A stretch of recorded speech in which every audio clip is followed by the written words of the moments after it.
Greetings, friends, and welcome back to the podcast of Jewish Ideas, a Torah in Motion podcast. The late Second Temple period is a particularly fascinating corner of Jewish history.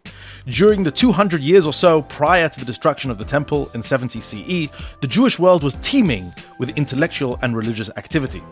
It was the great age of sectarianism, in which numerous religious factions strove to propagate their specific version of the Judaic religion, its texts, and its practices.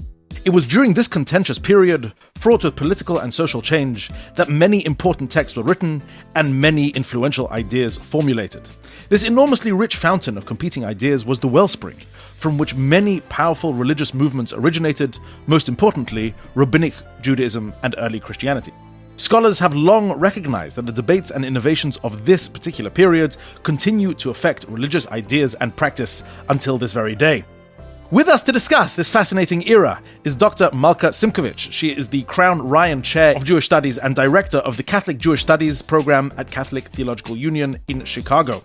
She received a PhD in Second Temple Judaism and Rabbinic Literature at Brandeis University. She is the author of multiple books, including her award-winning 2018 work, Discovering Second Temple Literature, the Scriptures and Stories That Shaped Early Judaism, about which I'm sure we'll have a lot to say today. Professor Simkovich, welcome to the podcast of Jewish Ideas. Thank you for having me. Excellent. So let's dive in. There's so much to discuss about the late Second Temple period. Firstly, I would like, if possible, if you could give us a bird's eye view of the situation. So the last 100, maybe 200 years of the Second Temple, what's going on, certainly intellectually, what are the main factions, what are the main ideas? If you could provide to us a basic map of what's going on in the Jewish world. Well, first of all, JJ, I really appreciate that you included me in your introduction, because so often podcast hosts will interview someone and then afterwards they will insert the introduction and conclusion following the recording. And so now that I've heard your framing, it's very helpful to me. And I was intrigued by your description of this age as the great age of sectarianism, and you referred to the enormously rich fountain of ideas. I'm struck by the fact, and I don't want to turn the interviewer into the interviewee, but I'm struck by the fact that you are so positive about sectarianism, which I find to be very delightful, because I think many of us today view sectarianism as a problem that should that had to be solved in the ancient world. Today, especially in the English language, I think many of us associate sectarianism with divisiveness, with a sort of a political just breakdown. But that was not the case, as you already know. I can tell from your framing that was definitely not the case in the first century. And there are a few key points that must be made when speaking about this period, which, as you said, is so rich and features so many ideas and so much engagement with the broader world. So a few things that we need to establish before we get into the details of what Jewish life looked like, especially in the land of Israel. And included in those ideas is the fact that Jews are spread throughout the Hellenist world. They are living in what scholars call the Eastern diaspora. For Jews, much more simply, that's the world of Bavel, that's Sasanian Persia, that's the community that will become home to the rabbis of Babylonia. And then you have what's called the Western diaspora. I actually don't like these phrases because it presumes a kind of cultural binary between East and West that I think is appealing today to modern readers. But I don't think, just as today there really isn't a binary between East and West, certainly there wasn't then. But in any case, I'll use this phrase, the Western diaspora. Jews are living throughout the Levant, along the Mediterranean coastal lines, in North Africa, in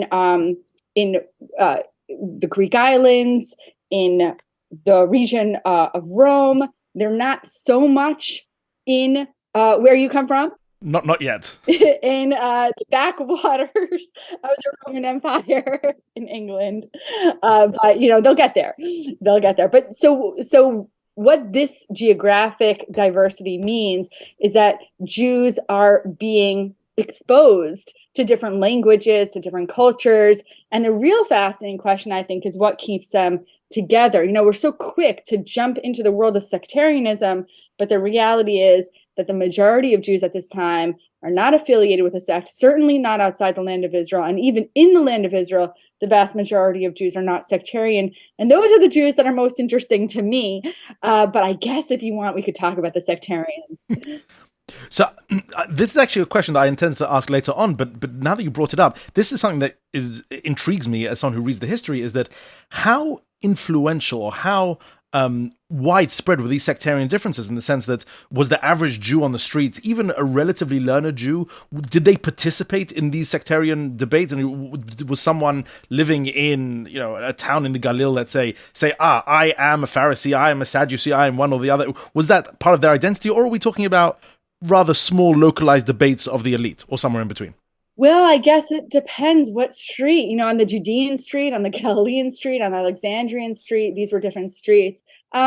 I do think that in Judea and in Galilee, these groups were known, especially the Pharisees and the Sadducees, who had a degree of political power, and they were known to the Roman Empire. And in some ways, they served as religious, social, political liaisons between the Jewish communities of Judea and the Galilee and the Roman Empire. Josephus tells us that the sectarians were really few in number. We have 6,000 Pharisees, 4,000 Essenes, I think, and 3,000 Sadducees. Sometimes I mix up. Sometimes I say it's 4,000 Sadducees and 3,000 Essenes, but I actually think it's reversed. But in any case, you're talking about a very small number. If we estimate that the population of Judea at this time is between 600,000 and 1 million, you're talking about a very small number. Josephus is very interested in influence, and he does not look kindly upon influencers as opposed to us today, I guess. And he's very suspicious of the fact that the Pharisees in particular seem to have sway over the masses, and that these people really respect the Pharisees for being recipients of what by the first century is known as the oral tradition, the tradition of the fathers, maybe the mothers.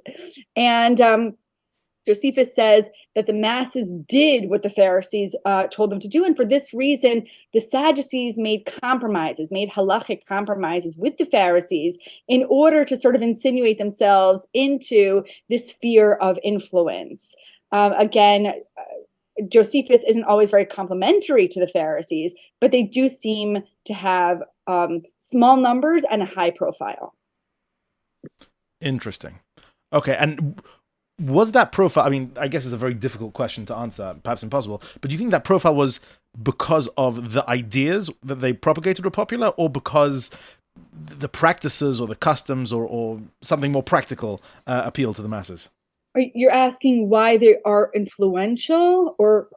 Yes, meaning what was the appeal? Let's take Josephus's word at it. By the way, just as a side point, Josephus, a very important first century Jewish historian, first living in Judea and then later in Rome, and the source of much of our information of this period. But yes, if Josephus is correct and there is this appeal to the masses, at least on the Pharisee side, is it more because of the ideas, the form of Judaism, the sort of ideational construction of Judaism they present, or more no, because they are encouraging certain popular practices or certain ways of doing Judaism that are more appealable to the masses? I think this is a really hard question to answer, and a lot of it depends on how you understand the origin story of these sectarian communities. Before I get to that, I will just say that among the sectarian groups, and you have three main ones, the Pharisees, the Sadducees, and the Essenes, you could also throw into the mix the Zealots of the first century, which were a political group that rebelled against the Roman Empire. You could throw into the mix the Hasidim, the Hasidians that are mentioned in 2nd century BCE sources that raise arms with the Hasmonean rebels. You could throw into the mix the Therapeutae that Philo refers to. So there are all these different groups, but let's say you're just limiting yourself to the Essenes, the Sadducees, and the Pharisees, which Josephus refers to as philosophies. Of these three, Josephus presents the Pharisees as the moderates, and they're the moderates legally, they're the moderates philosophically. And so if you were to look towards these groups for leadership, you might end up allying with the Pharisees because they seem to be most moderate in practice. Now, the question of influence is a very tricky question. Scholars think that the sectarian groups have their origins in the early 2nd century BCE, in the wake of the successful Hasmonean rebellion against the Syrian Greek Empire. And so the question is, at what point are the Pharisees known to others?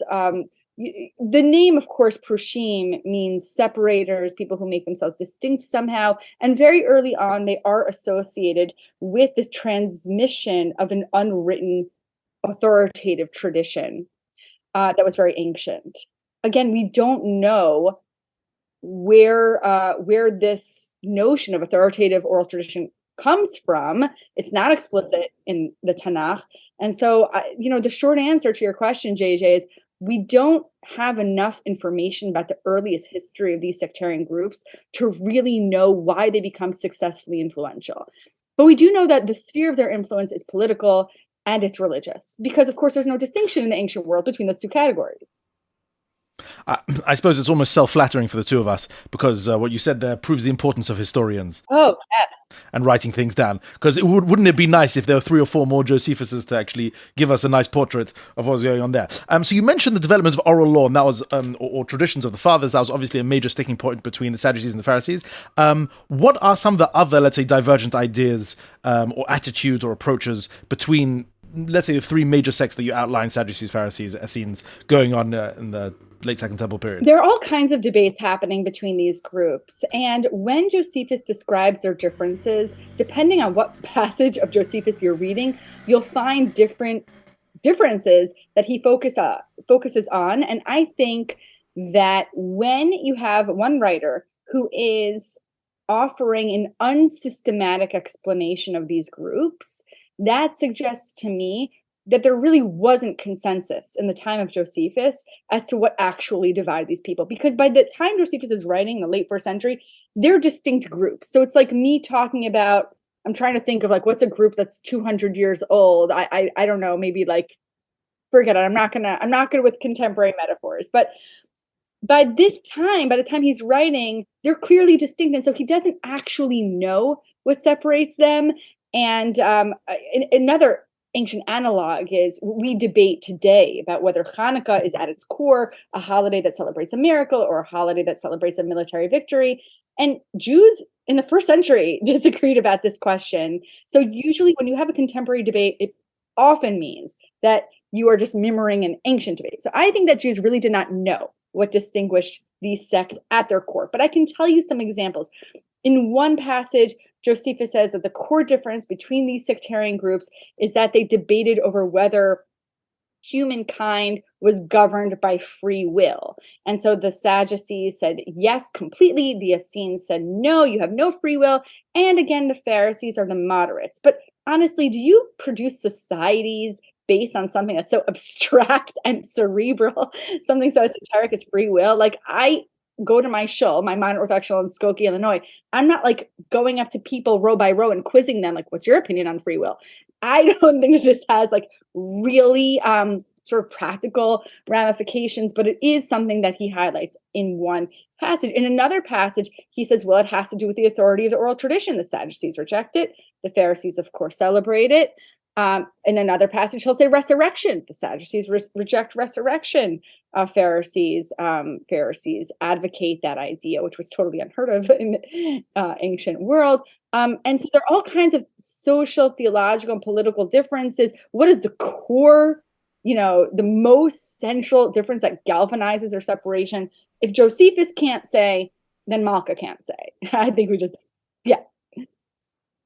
Okay, so this is fascinating. So you have these various groups. Now I want to ask, this is something you've done some work on, is the texts, specifically the biblical texts with which these groups were working. Okay, so let me ask, what was the state of the biblical canon in the late Second Temple, in your opinion? Or firstly, which texts did these groups have?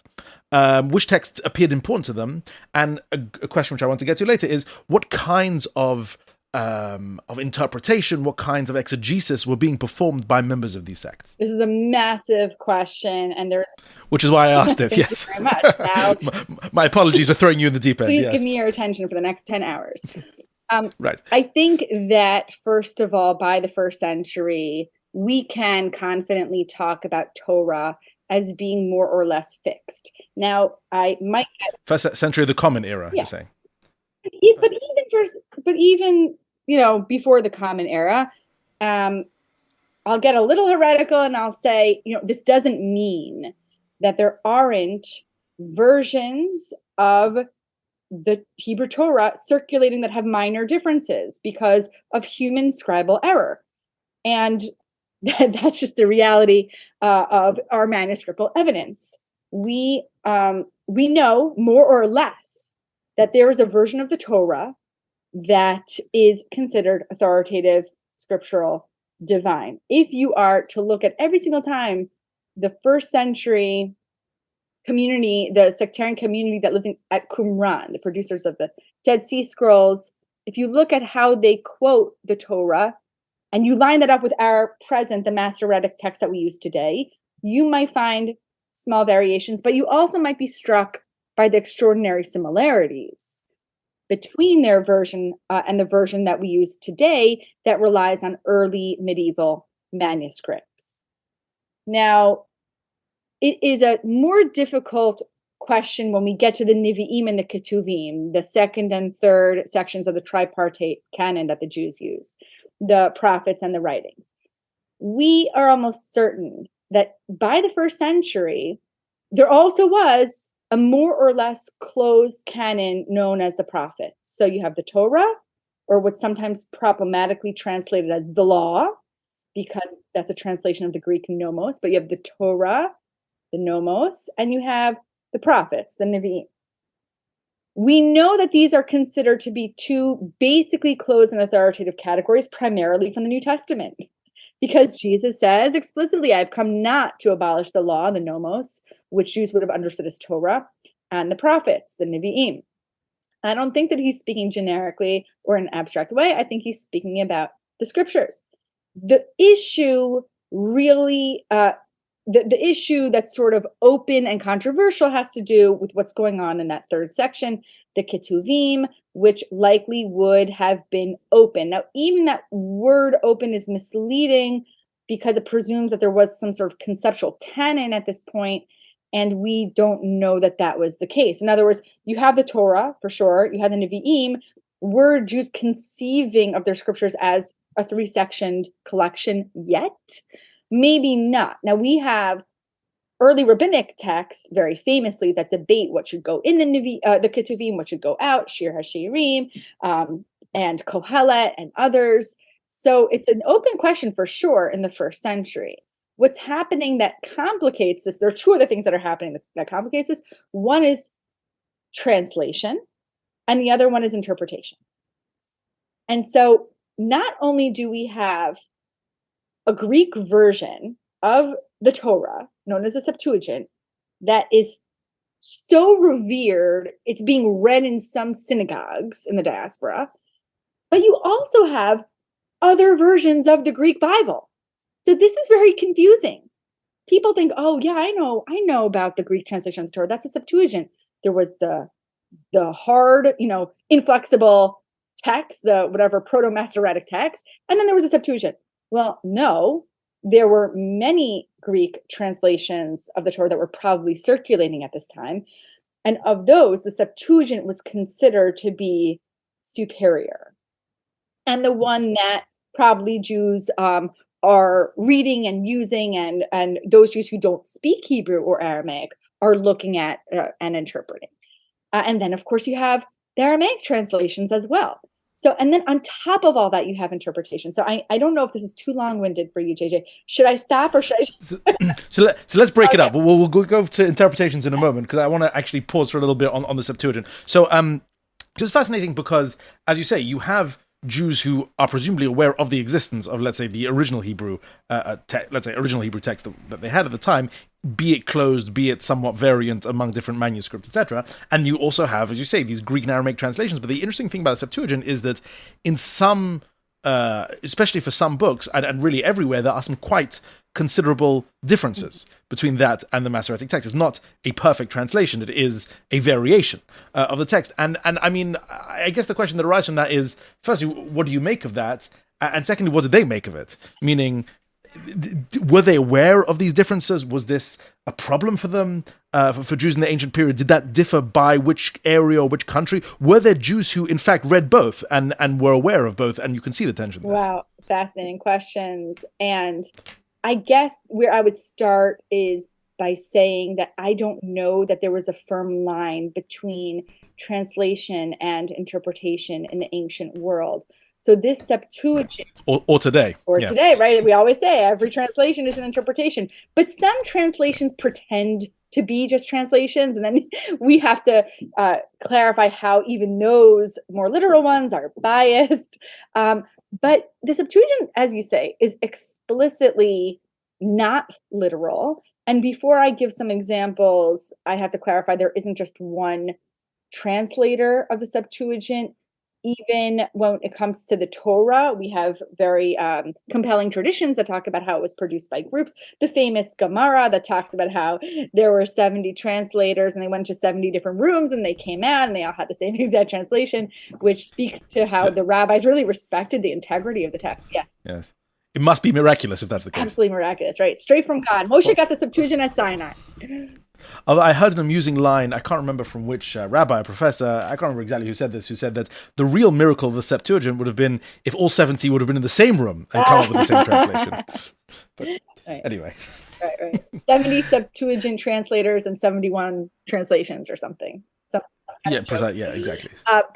There are some really really extensive differences. But before I go to those differences between the Tanakh that we use today and the Septuagint, just even beyond the Torah, the first 5 books of the Septuagint, when we talk about the Septuagint as a collection that comprises various translations of the Tanakh, these books came into being not just, by 70 people who are working together at one time in one place, but over the course of centuries, by Jewish scholars who were living in different cultural settings. And so whoever produced the Greek translation or Greek interpretation of Esther wasn't the same person who was working on Yirmiyahu, or wasn't, so again, when we talk about the Septuagint, to what extent is this a cohesive collection? It really isn't. We can talk about the Torah, we can talk about the later books that become part of the Septuagint, as a collection that was used primarily in Christian circles in the early Common Era. But these books represent the work of different Jewish translators. Excellent. So fine. So in which case, let's jump in. You mentioned the book of Esther, and this is actually a fascinating classic case example of quite significant differences between the Masoretic text, meaning the text of the Tanakh that we have now, and the version of Esther that we have in the Septuagint. Could you maybe spend a couple minutes guiding us through that? Yes. Before I get to Esther, I just want to say that even the Torah, even the translation of the Torah into Greek includes some pretty wide-ranging, pretty liberal interpretations. And one of my favorite examples is from Bereshit, Perek Vav, Pasuk Daled, Genesis 6:4, which has this very strange line about the Nephilim. Right? How do you translate Nephilim hayu ba'aretz bayamim hahem? In those times where these Nephilim and the Nephilim, and in the medieval period, you have all kinds of interesting interpretations about who these people were and were they people, and there's this very strange line about the Bnei Elohim and who are these angels marrying people. All these traditions come out of it, but the Septuagint translates Nephilim as giants, gigantes. Actually, it's the word giants. And the later rabbinic tradition that surfaces, again, centuries later, might be an outgrowth of this early Septuagint tradition, right? Because later rabbinic traditions are all about, the Nephilim, they're sort of these superhuman. I remember even as a child learning about these giants. And so the reason why I want to bring that up is just to say that the tradition of the Septuagint writers isn't sort of bifurcated from the world of later rabbinic Judaism. These ideas are circulating, they're traveling, they're influencing Jews who later contribute to what we call rabbinic Judaism. And so that's a nice example. But now let's talk about Esther. Before you do, it seems that the writers and producers of the movie Noah that came out a few years ago seem to adopt the Septuagint reading, because the Nephilim there are these huge transformer-like giants that stomp around the earth, and it probably just made for a good movie. But it's interesting that tradition has made it mainstream enough to be adopted in that fashion. That's a very vivid scene to me, and I recommend anyone who has not watched the movie to watch it, if only to critique the fact that what's the name of the woman who's Jennifer? Oh my gosh, what's the name of the actress? She is in every movie about the Bible. She is a woman. She is what's her name? I don't know. Anyway, I think we're looking. Don't worry about it. Okay, so let's talk about Esther. Jennifer Connelly? Jennifer Connelly. For some reason, all the casting directors in Hollywood have decided that she looks like a beautiful Semitic woman, and every single biblical movie has her featured, and I find that to be very strange. Right. So I don't know. You can edit this part out if you feel like it. No, I think people might be interested to hear that. Okay, fair enough. All right, so let's talk about Esther. Yeah. So Greek Esther includes 6 editions that do not appear in the Hebrew version of Esther, and that radically change the story. We all know that classically, the big question with Esther is, where is God? There are no references to any ancestral laws. There is some intertextuality. In other words, if you do a close reading of Esther, you'll find connections with the story of Yosef. You'll find connections or awareness of earlier biblical texts, but nothing explicit. It's all very subtle. And then the question becomes, what is this story doing in the Tanakh? Why did Jews decide that it should be canonized? Now, the Greek version of Esther, and by the way, before I go on about the Greek version of Esther, I'll also say part of that question has to do with the establishment of the holiday Purim. If you have this holiday established quite early in the Persian period, in the early Second Temple period, and on this holiday, Judeans were reading Esther's story, then I could understand why they felt that this story was worthy of canonization. But still, the story as it was circulated in Hebrew does seem to be really devoid of what we would call theological content. And so Jews living in the Hellenistic era were likewise bothered by these questions and produced a version of Esther that solves, I would put that in air quotes if we were doing this over video, solves the problem of God's absence by sprinkling God everywhere throughout the story, and also doing so in a way that would have been very appealing to a Hellenist audience, or to an audience that was accustomed to Homeric myths and other such stories. And so you have Mordecai sort of reframed as a Hellenist hero, this sort of macho, pious, attractive, the perfect Greek hero, and likewise Esther is the perfect heroine. Now, what's very shocking, I think, about Greek Esther that many people miss is the fact that it is not a product of the Greek-speaking diaspora. It is a product of the land of Israel. Really? That's fascinating. I had no idea. And most people don't, because you read it and then you think, oh, well, this is sort of a corrupt, Hellenized version of the authentic story. It is quite likely that the story of Esther, as we know it from the Hebrew version, has its origins in the diaspora, although we can't say for sure. But we do know with almost near certainty that the Greek version, ironically, was produced in the land of Israel. And we know that because the Greek version closes with what's called a colophon, a signature. And this signatorial line tells us that it was produced by a Jew in Jerusalem who produced it, Lysimachus, who produced it for a Greek-speaking Jewish audience in Egypt. So in other words, this individual translates Hebrew Esther in Jerusalem, adds all these additions that he thinks will be appealing to a diaspora and Greek-speaking audience, and dispatches the work to Egypt. And it's meant for Egyptian Jewish readers, but it's not produced there. Interesting. I found so firstly that's fascinating itself. I want to cycle back to a comment you made earlier about sort of so to speak sprinkling references to God within the Megillah.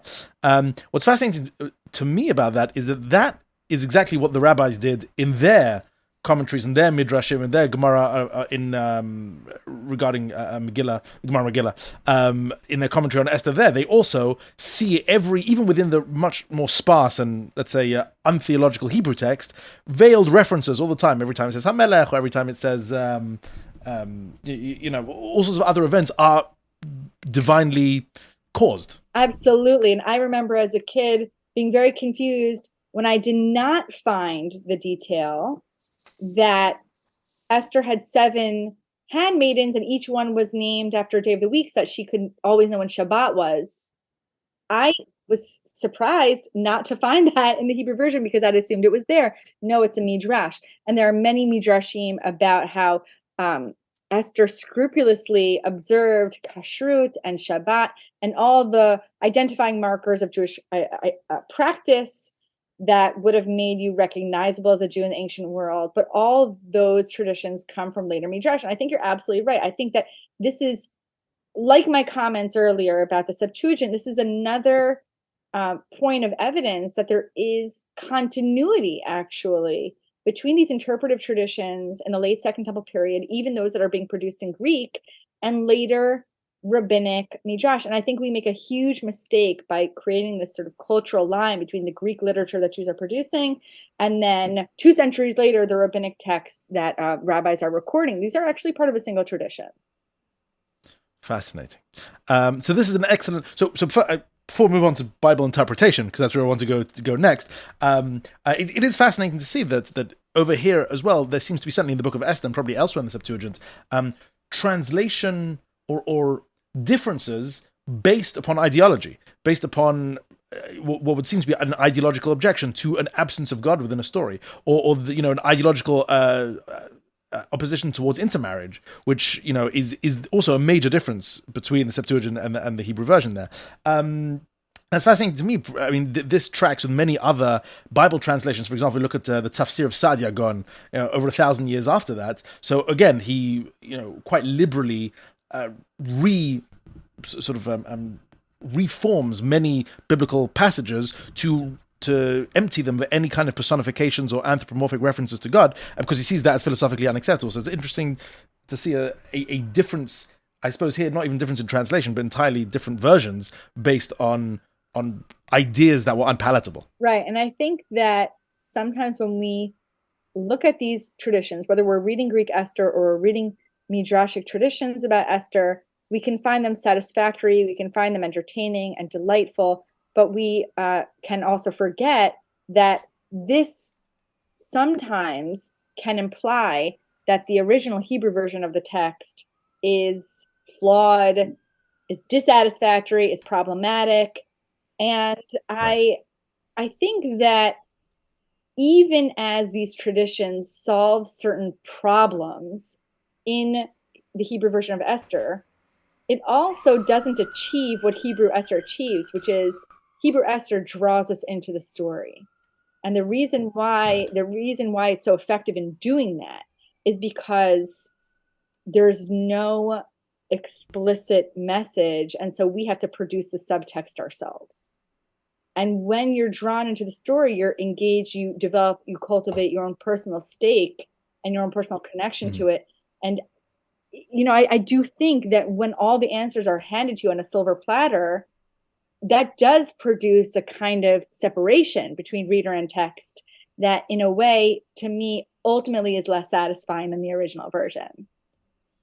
Interesting.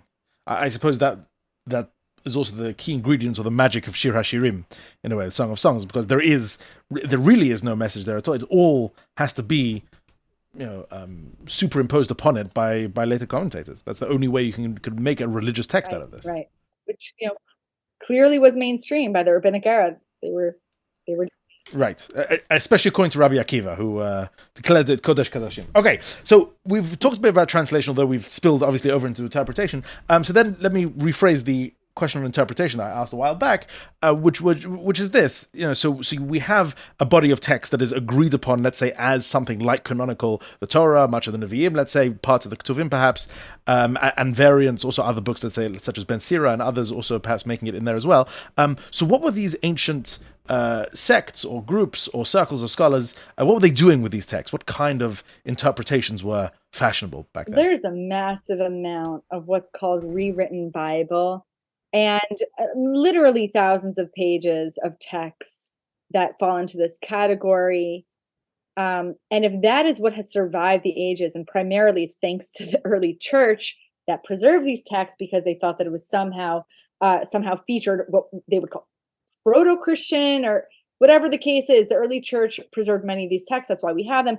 You can only imagine how many hundreds of thousands or even millions of pages of interpretation were produced during this period. So it's an enormously prolific period.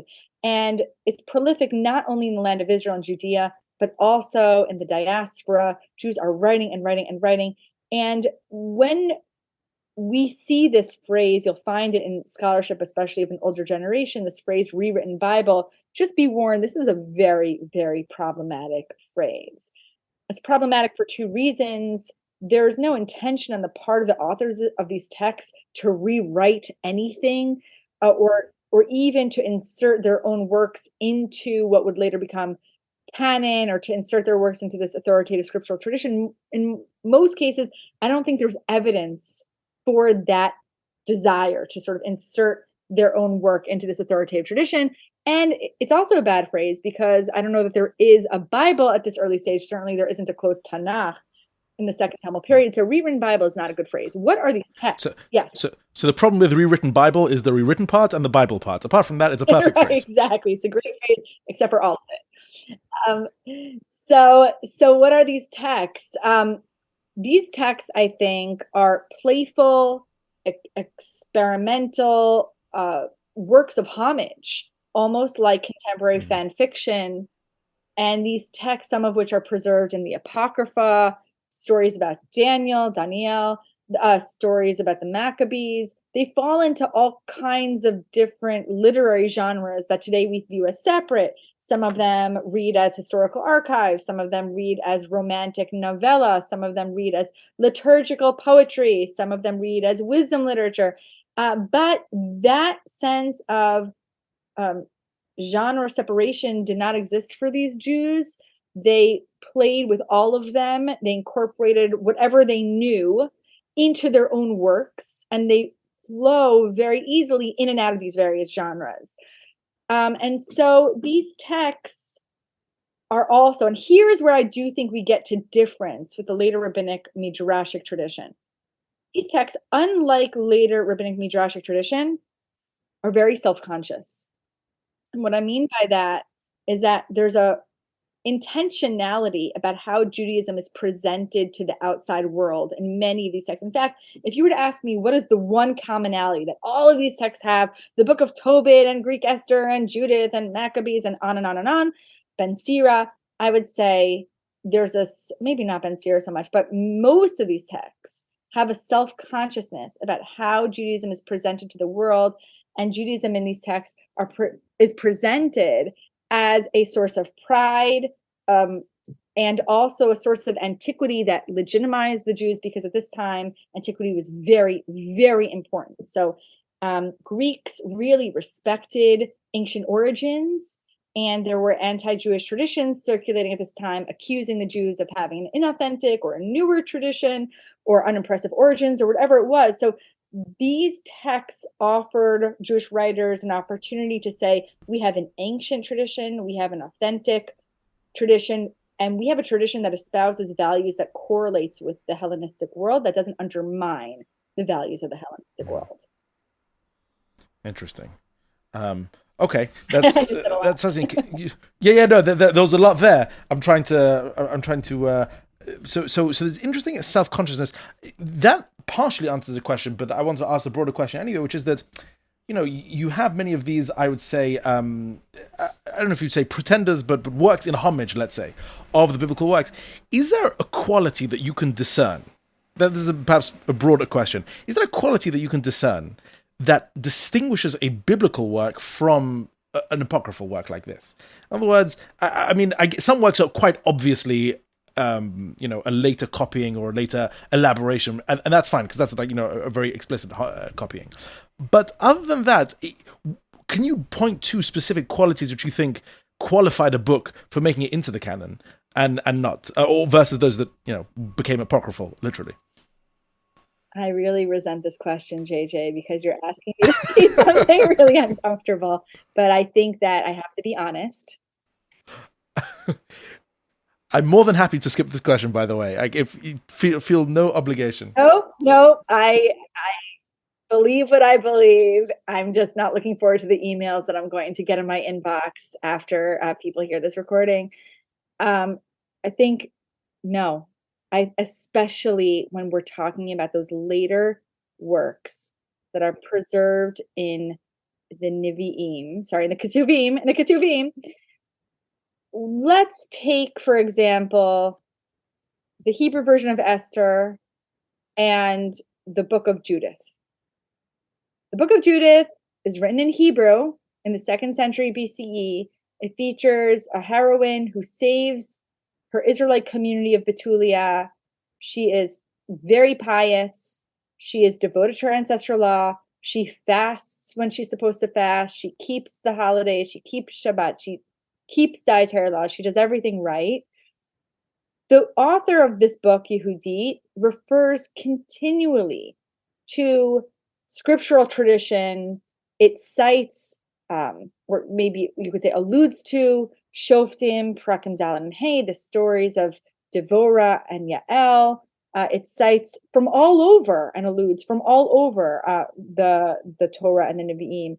The writer of Yehudit was an observant Jew, deeply devoted to his ancestral law, who wanted to produce a pietistic and very entertaining text. Is there inherent difference between the book of Yehudit and the Hebrew book of Esther? I want to, without diminishing the importance and the authority and the centrality of the book of Esther, I want to raise up the book of Yehudit and say there were likely Jews in the 2nd century BCE who read the book of Yehudit and felt not that God wrote this text, not that it was centuries old and very, very, very ancient, but that it had a very central role in their scriptural tradition. What distinguishes these texts is chronology. Esther is more ancient than Yehudit. It's not language. It's not even theology. It's not orientation towards the authority of scriptures. It's chronology. By the 2nd century BCE, you more or less have what's going to go into the text. Not everything, but you more or less have those texts that are going to be canonized. I do think, again, I'm not saying that there are books in the Tanakh that shouldn't be there. I'm saying that there are books outside of the Tanakh that some Jews in the late Second Temple period viewed as authoritative and as very important to their religious self-understanding. And I hope that I said that in as non-heretical a way as possible. The truth is, I don't know. It's hard to imagine how much heresy you can get into when talking about Ketuvim specifically. That's on the sort of quote-unquote safer end, especially in terms of things like authorship and antiquity. And you're probably right. I think it's something like both the antiquity of it and also the fact that it was liturgical as well. By that point, it was at least tied to a holiday, and that lent it a kind of sacrament or sacred nature that others wouldn't have had. If we'd have created a holiday celebrating Yehudit, then who knows? Right, and that's probably why Shir HaShirim also ended up.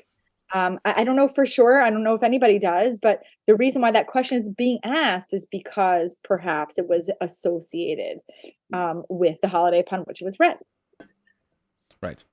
In general, this is a comment I often say to my students. I'm sorry to interject my own idea in here, but this is something I often said to the students, is that those Chachamim who decided on the canonization of the Tanakh, who more or less created the canon as we have it today, were actually quite religiously quite a lot more daring and more expansive in their worldview than we would imagine them to be. If they're allowing in books like Esther and books like Kohelet and books like Shir HaShirim, they were in interest, in religious interest, quite eclectic and also quite tolerant in the sense of wanting to encompass a very broad array of different texts. And I suppose the flip side of it is not necessarily including books that otherwise you'd think should be in there, such as Yehudit. Well, I think that's a big question. My instinct is to absolutely agree with you that there was a open-mindedness or tolerance for a diverse array of texts, some of which might have or certainly had a degree of Hellenist influence.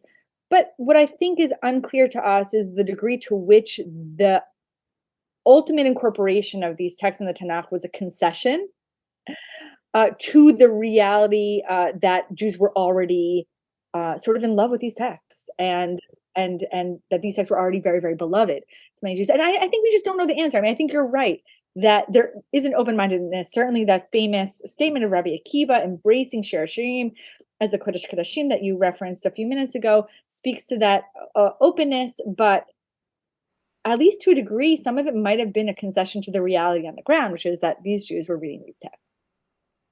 That's fascinating. I remember having a discussion with someone on the recent publication of Koren of a machzor for Yom HaAtzmaut and Yom Yerushalayim. They came out with an actual prayer book for these services, which to our generation seems like something like an innovation, but it's possible that our great-great-grandchildren will be like, well, of course, you have special liturgies for these days, and if it becomes accepted, then that will become the norm. That's what you read on those days. That's very interesting, yes. That could possibly be the case. So moving, sort of expanding our horizon when it comes to biblical interpretation, I want to bring up a fascinating individual from Alexandria who expanded quite considerably what would be considered Jewish biblical interpretation at the time, which is, of course, Philo of Alexandria, who was, I would want to say, a great Platonist philosopher living in the first century of the Common Era, living in Alexandria, and he produced, among many other works, a quite extensive Bible commentary. And I just want to ask if you could elaborate for us a little bit. We've been talking about what the sorts of things the Jews are having done with the Tanakh during that period are. What was Philo doing?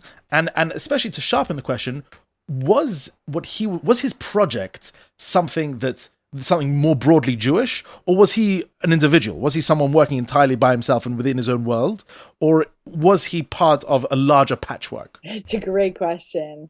I love talking about Philo of Alexandria, even if I don't have all the answers.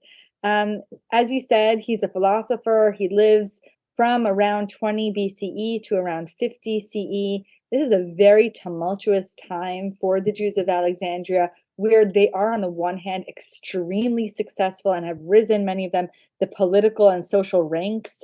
In many ways, it reminds me of contemporary America, where on the one hand, you could look at the story of these hundreds of thousands of Jews who lived in the vicinity of Alexandria and say, wow, what a success story. They're doing so well. And yet there is virulent anti-Judaism circulating at this time. And in fact, you even have what we would call pogroms against the Jewish community in 38 and 39 CE. I like to call Alexandria the Teaneck of the ancient world, although maybe it was more diverse because you have all kinds of Jews living in Alexandria, and Philo gives us a little window, not only into his own beliefs, but also into the lives of his Jewish opponents. So he criticizes in his treatise on Abraham, he criticizes those Jews who study the ancestral traditions of the Jews so allegorically that they decide to abandon the literal observance of those laws. So Philo is an Aristotelian thinker. Philo does believe that there's allegorical meaning behind the rituals of the Jewish people, but he insists that Jews are still obligated to observe their ancestral laws, even if those observances culturally separate them from their neighbors. And he also knows that there are Jews saying, well, no, as long as I understand the symbolic meaning of these ancestral laws, as long as I know the symbolic meaning of circumcision, I don't actually have to circumcise my son. And Philo says, no, you absolutely do. So Philo's writings actually does give us a window into a little bit of the internal tensions that are characterizing intra-Jewish debates at this time. And we also know, there was a spectrum of observance in the Jewish community. And there was also a tension in this community to what was going on in Judea. that the Jews of Alexandria cared about the welfare of their their Jewish kin in the land of Israel, and they corresponded with these communities, and they celebrated when the Jews in Judea achieved independence from the Assyrian Greeks, and they also mourned when bad things happened to their kin in Judea. So there is a sense of community that goes well beyond Egypt for these Jews. There is a sense of sort of universal cohesion, I guess. And Philo is regarded, even though he's one of many different kinds of Jews in Alexandria, he is regarded by the Jews of Alexandria and the Greeks and Romans as a very important leader in his lifetime. I mean, many times you have a thinker who's sort of, writing in they're writing in isolation, and then after their death, their writings become circulated and they become very important. That's not the case with Philo. During his lifetime, he was very well regarded, and he was one of just a few emissaries sent to Rome to represent the interests of the Jewish people in Alexandria when they were under attack in 38 CE. Interesting. So that's definitely a lot of his social and sort of political environment. I'm a little bit curious about his methods of biblical translation, or no, sorry, not translation, interpretation. Could they be recognized as a form of midrash? I mean, we have a lot of early midrashic texts which form part of the rabbinic canon, and especially the halachic midrash is quite early, a lot of it, and much of this would have only been a century or two after Philo, if at all. And is his way of reading the biblical texts and making of them, or subsuming them into a broader philosophical worldview, is that something analogous to what the rabbis would be doing in the coming centuries, or was it something quite different? I'm going through notes for another lecture that I'm going to be giving in a week or two. I wasn't expecting to look at this printout, but if I understand, you can take a minute. Oh, it's okay. Thank you. Right. Are you asking whether there is connection between the traditions that Philo develops and cites and later midrashic tradition? I would say similarities rather than connection, in the sense that it would seem to me to be far-fetched in a way to say that later rabbis have read Philo and are trying to do a Philonic thing with the biblical texts, but just in the sense that here you have two sets of, let's say, very intelligent, very learned Jews reading these biblical texts and constructing from them larger and broader worldviews. But we're very familiar with the manner of which the rabbis do this in Midrash. So they take a specific text, a specific pasuk, and they read the words very carefully, and they notice, let's say, something extraneous in the verse, or a lacuna, something that's missing, or a double expression, or an extra element of adornment in the psukim, and they say, from this we can learn something. And they build, a whole tower suspended from one blade of grass, or whatever the precise rabbinic metaphor was. So I'm just curious as the extent to which Philo uses the same techniques. As we're aware of his overarching ideological project, which was to try and Platonize or philosophize the Hebrew Bible, but I'm talking about sort of techniques of reading the Bible. So does Philo have the hermeneutical tools that are later cited in rabbinic literature? Right. Are they similar, very different?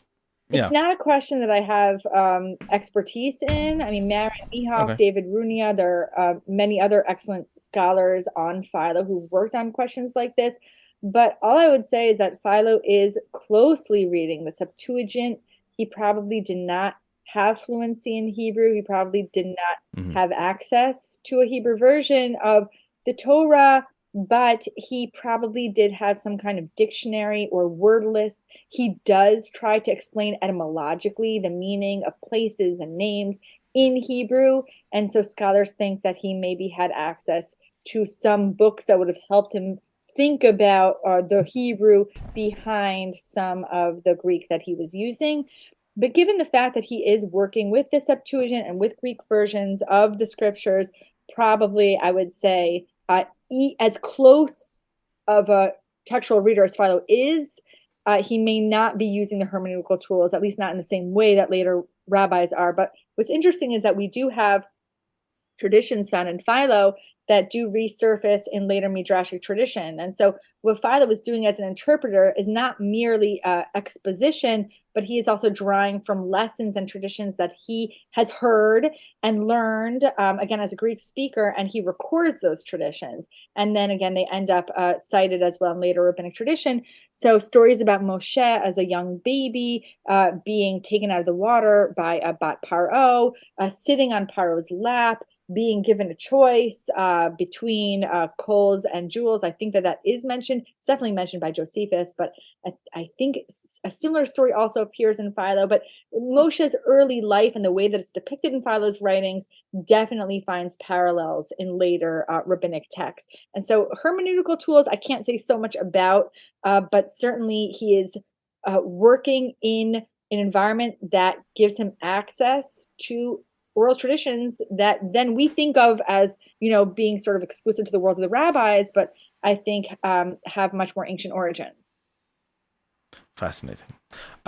Okay, I sort of segueing from Philo into an area which I think is very much part of your expertise. You've written a whole book on the subject. Is the question of universalism within the Second Temple period, specifically because Philo seems to represent a stream of Judaism that believes that the Judaic Hebraic texts have a message or contain streams of ideas that are not specifically Judaic, or to put another way, are applicable universally. In other words, they're something that the non-Jewish world can read, can benefit from, and therefore orients Judaism towards, let's say, a broader mission, or at least a broader applicability. And so, using Philo's, obviously Philo, I think, would be a fairly extreme case in the in the patchwork of Jewish theorists of the Second Temple period. But if you could run us through that a little bit, meaning to what degree were Jewish ideas and Jewish texts of the time oriented internally versus oriented externally? It's a great question. And I think that to answer it, we have to do a little bit of defining our terms. The way that I use universalism is very different from, I would say, Christian theologians, or many Christian theologians, who presume that universalism has something to do with a mission to all people. I actually think that universalism, at least the way that I understand it and apply it to this period, is that it's not about mission at all. It's about the tolerance of difference and common worship despite difference. And so, according to that definition, I would say that Christianity is primarily particularist because it works with an in and out model. Either you're saved or you're not saved. And if you want to be saved, you have to convert. There's this in and out binary. And in order to be saved, you have to be one of us. So that, to me, embraces mission and it embraces conversion, but it is not universalist. It's particularist. So the way that I understand universalism is that it cannot include a mission, because that presumes a desire to change the other, which is based on the idea that you have to be like me in order to be in a state of favor and a state of grace with God. And so the way that I understand universalism is the invitation to outsiders to worship the one true God alongside my own community or the Jewish community, without assimilation, without conversion, without an aspiration towards homogeny. And if you work with that definition, you will actually find many texts produced in Egypt, produced by Greek-speaking Jews like Philo, who really adhere to this idea that all of humanity can share common values, can worship the one true God, and retain their ethnic differences. And I think Philo is a great example of this kind of thinking. And again, I think it's unfortunate that there has arisen over the centuries this idea that Christianity is universalist and Judaism is particularist. I actually very much think it's the opposite, because Judaism, as we know it today, and most classic sources, is not a religion that desires conversion or that demands conversion in order to attain universal salvation.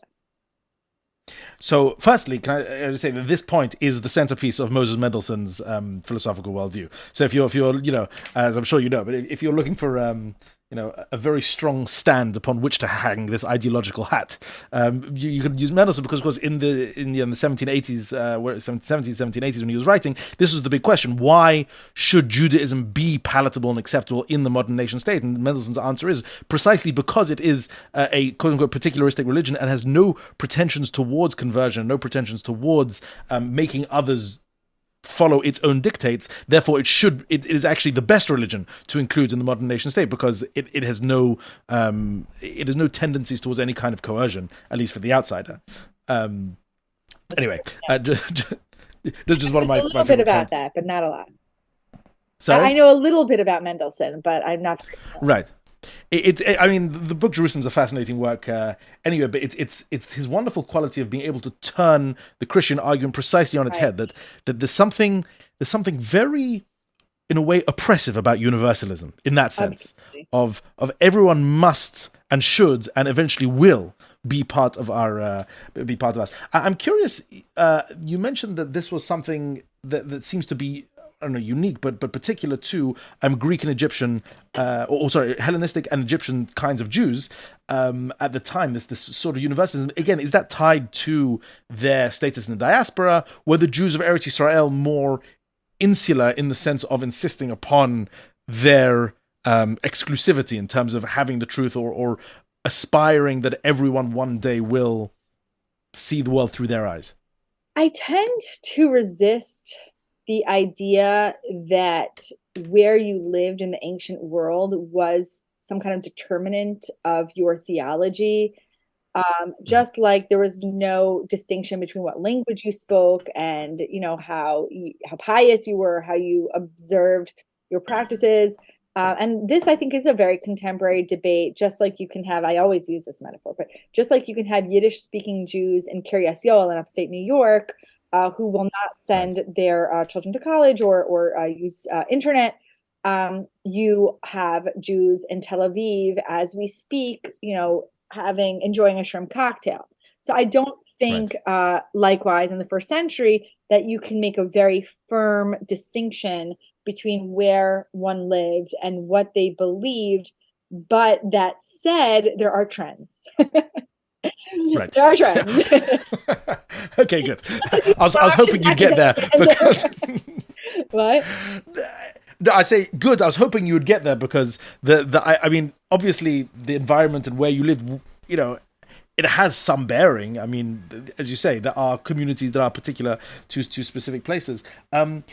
To briefly try and superimpose this question back onto what we started at the beginning, how does this map of universalism, particularism, play out within the sectarian, on the sectarian map that was going on in Eretz Israel, in the land of Israel at the time? Were any of the sects more noticeably universal in orientation than others, or was this not really a topic of argumentation within this, within this world? One of the reasons why it's hard to answer your question is because we don't have sectarian literature. We think we know so much about the Pharisees, but we actually don't have the literature of the Pharisees. We have literature about the Pharisees. And the same goes for the Sadducees. Maybe the Essenes are the exception because we have Qumran. But Qumran, the sect of the Dead Sea, first of all, not all scholars agree that they were Essenes. Larry Schiffman and a few others say that they were Sadducees. So already you're making an assumption, but there is consensus that they were Essenes. Even if they were Essenes, they're an extreme version of the Essenes, a sort of subsect of the Essenes, and so maybe not representative of all Essene thinking. And all of that is important because we really can't confidently superimpose any ideology on sectarian groups whose writings have not survived. That's a little bit of a way out for me to sort of wriggle out of your question. Good. That's an important. That's an important it's an skill. Important academic talent. Oh, absolutely.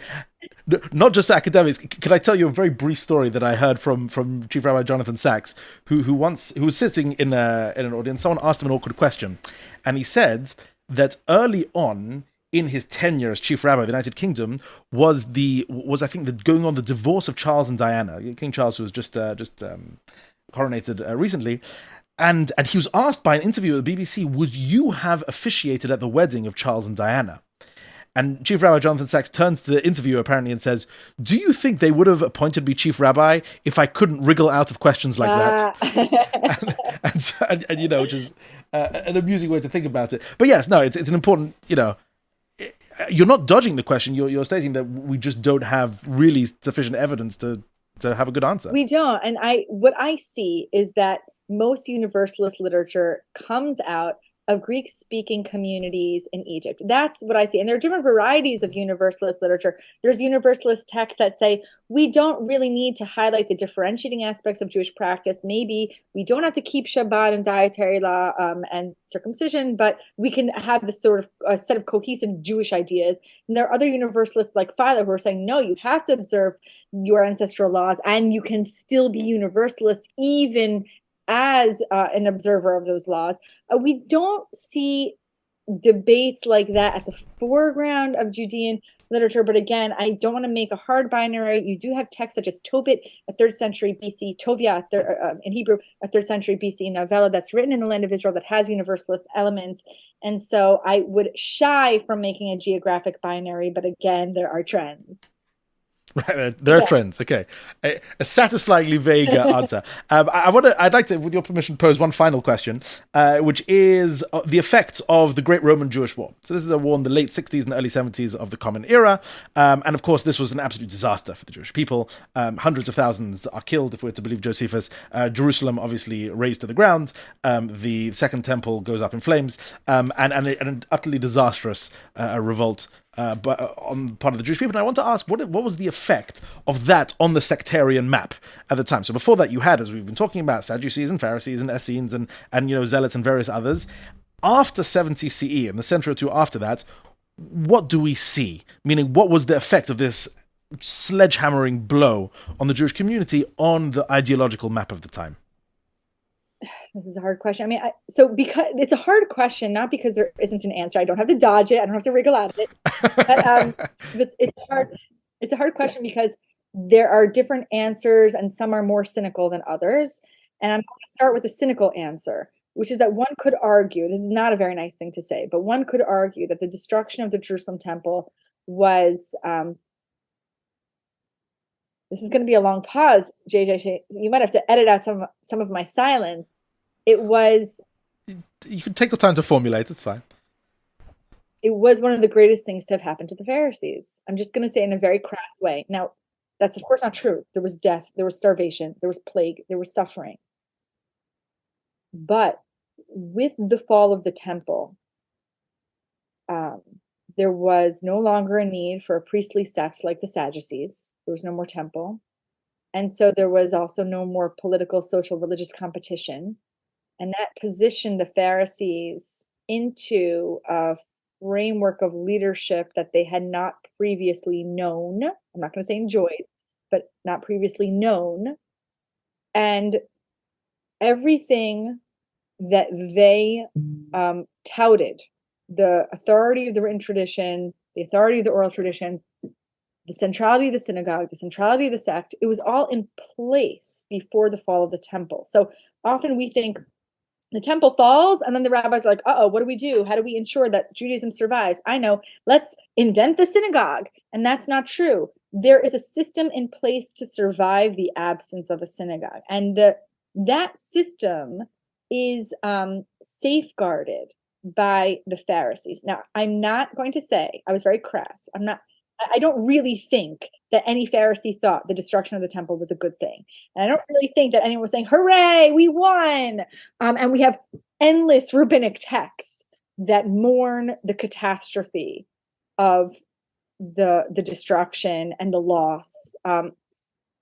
But the reality is the Jews were prepared to endure the catastrophe, and the resilience derives from the fact there was a system in place that had been cultivated for centuries by the Pharisees. We don't have evidence, of course, after 70 CE for the Pharisees, for the Sadducees, for the Essenes. We don't have evidence that these sects sort of continued beyond the period of the Second Temple, but we do think that the rabbis inherited the traditions of the Pharisees and developed them further. So ignore my crass, cynical remark. I don't think it was a great thing that they were all celebrating hooray and throwing parties, but they were capable of enduring and surviving. And we'll also say that probably the worst decade of the early Common Era for the Jewish people was not 70 to 80 CE, it was probably 110 to 120. And this is because in this period, we see a catastrophic Jewish rebellion against the Roman Empire that takes place in the diaspora, known as the War of Quietus or the War of Kitos. Exactly. We know very little about this rebellion. We actually know most about it from Roman sources that talk about how terrible it was, but we think it started in the diaspora. It's very unclear as to why Jews in the diaspora started this rebellion. It probably spread to Judea, but this is also the beginning of the tension, I think, or sort of amplification of the tension that leads to this massive catastrophe of the Bar Kokhba rebellion in 132. So things don't sort of resolve themselves after the temple falls. There is still some hope that maybe another temple will be rebuilt, that maybe we're in the Messianic age, that maybe things will be okay. But then after a few decades, the Jewish people in the land of Israel and beyond come to recognize, no, this is our reality. Our reality is one of subjugation and occupation. Okay, and on that very depressing note, I think we'll pause it for today. And of course, you sort of stopped at the 70 CE mark, so perhaps we'll have to continue another conversation about the early centuries and rabbinic continuation of the Pharisee line, etc., etc. But Professor Simkovich, this has been absolutely wonderful, and this has been a truly enjoyable conversation, and we thank you very much. Thank you so much for having me. I really appreciate it. This has been the podcast of Jewish Ideas by Torah in Motion, produced by Alicia Kelman and myself, JJ Kimchi. Edited and mixed by Alicia Kelman. You can stay up to date by subscribing in your favorite podcast app. To support more thoughtful Jewish content like this, please visit torahinmotion.org/donate.